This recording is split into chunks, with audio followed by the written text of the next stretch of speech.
Okay, so this is a guide of how to build the Infinibore in survival single player. I don't know how else to introduce this, but that's what it is. Okay, so the first thing you want to do is watch all three of Cubic Meter's videos on the Infinibore. I'll link his channel in the description. You've probably seen them if you're watching this. Like, because I've built two of the machines in survival, so this is just like to help anybody if they're gonna be doing it themselves. Okay, so the first thing, if you're not using Lightmatica, you should be using it, because if you're not, you're just making it harder for yourself. Over here, spawn chunks. You cannot build in the spawn chunks, no matter what, because it will just blow itself up.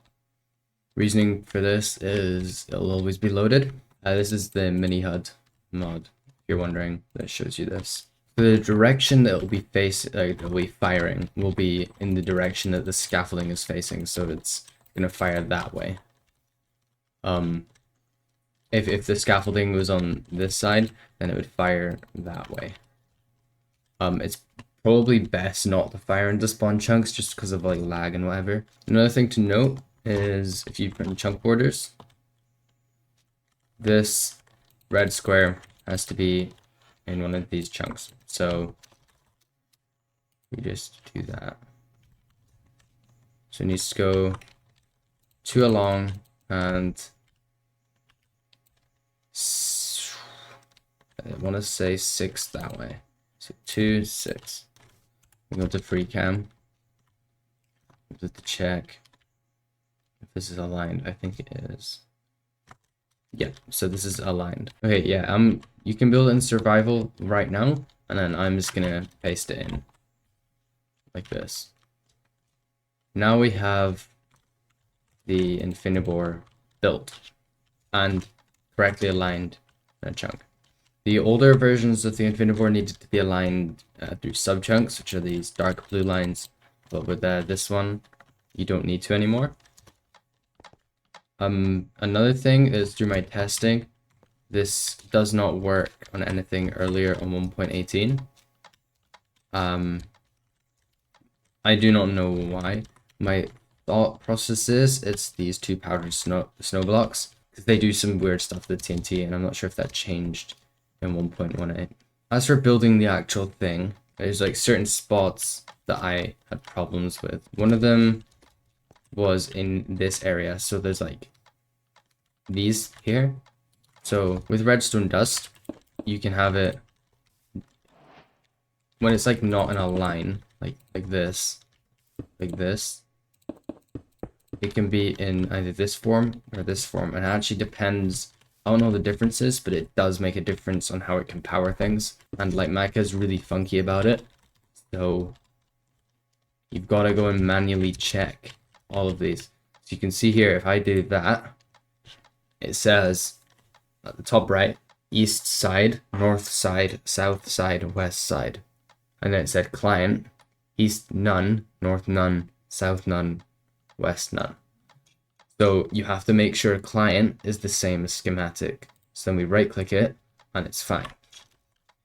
So you just want to check, you have to check all of the redstone, like single redstone things. Another thing is these barrels. I have to have these exact number of unstackables in them. I used wooden shovels instead of axes because it's just cheaper.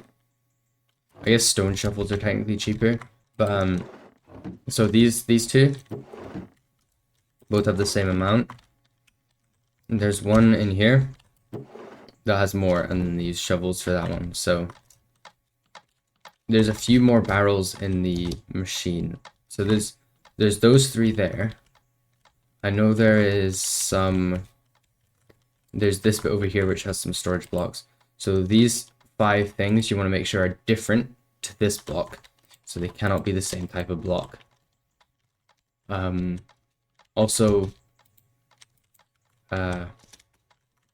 these have to be different from this one. Okay, so also composters need to be exact as well. So the amount of things you put in the composter, I just used leaves. I just made some shears. Got some leaves. There's more of these axe barrels across this section and over here.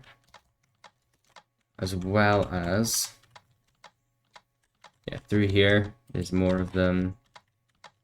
Down here, more composters you need to fill. There's more barrels down here, I think. Yeah, more barrels through here. You have to get ones down here as well. You have to fill all of these up with unstackables. This tripwire, right? This can be triggered by anything. So like, if you have a bat switch, obviously use it, but bats can fly through this and trigger an item to be fired out of here. So these like iron nuggets. This could be any item that stacks to 64, I think. And you just want to have that and this hopper here full. You do not want to. You want to make sure these are full before running it. Another thing, I think this has items, so I just had 3 as well for here. Again, redstone dots, make sure they're correct. Okay, so here's the dropper clock here. And it's like, I don't know what it does, but if I were to take these out like this, what I did was I filled it up with stone bricks like this, and you see it gives the exact same redstone output. So I presumed, oh, it's just fine, it'll work, right? Just like this. But in reality, it doesn't, because it needs to have a counter of 9 instead of how many this is. So you have to have unstackables in here, and that's what the main problem was for me. Okay, what other things is there to talk about? Yes, settings. So some settings are like weird and just don't work. I don't know why, but they just don't. So the emergency stop, I've not really found a use for it. I just, if something goes wrong, just go back to a backup or something. I remember my settings for this, but it like wasn't anything crazy in terms of numbers. You want to have, if you're building this exact version, you want to have vertical positions on 2, because you can see here for each row, there's 1, 2 places for this TNT to land, and then for this one there's 1, 2. So then you have a too high tunnel.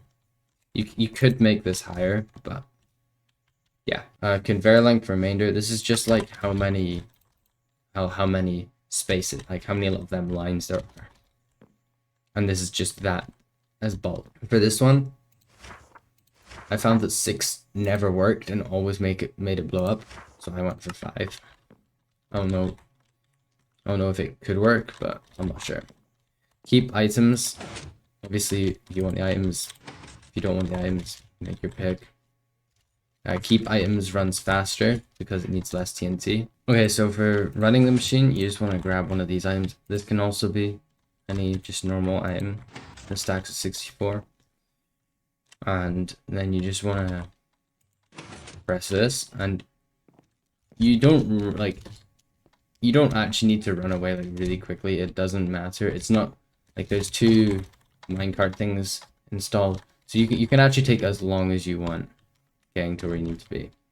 So to work out where you need to be, so you can see here I've got 16 render distance. It also needs to be enough to cover the whole length of the machine at if you're standing some point in between it. Turn on chunk borders. So not including this chunk or the chunk you're going to be standing in.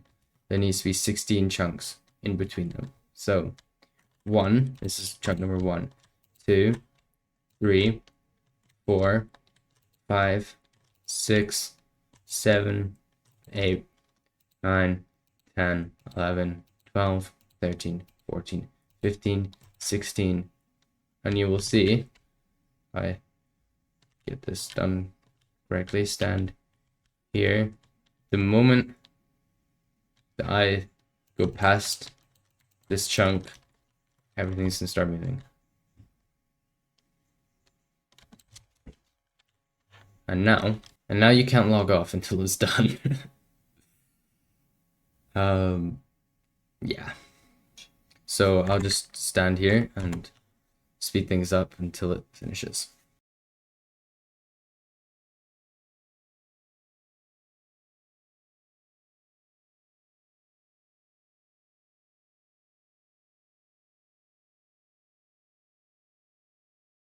It's almost at the it's almost finished, because you can see that redstone lamp thing's almost fully lit up.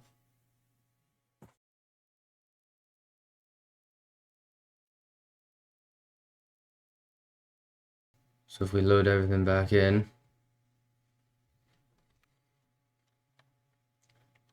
hopefully nothing blows up. Yeah, look at that.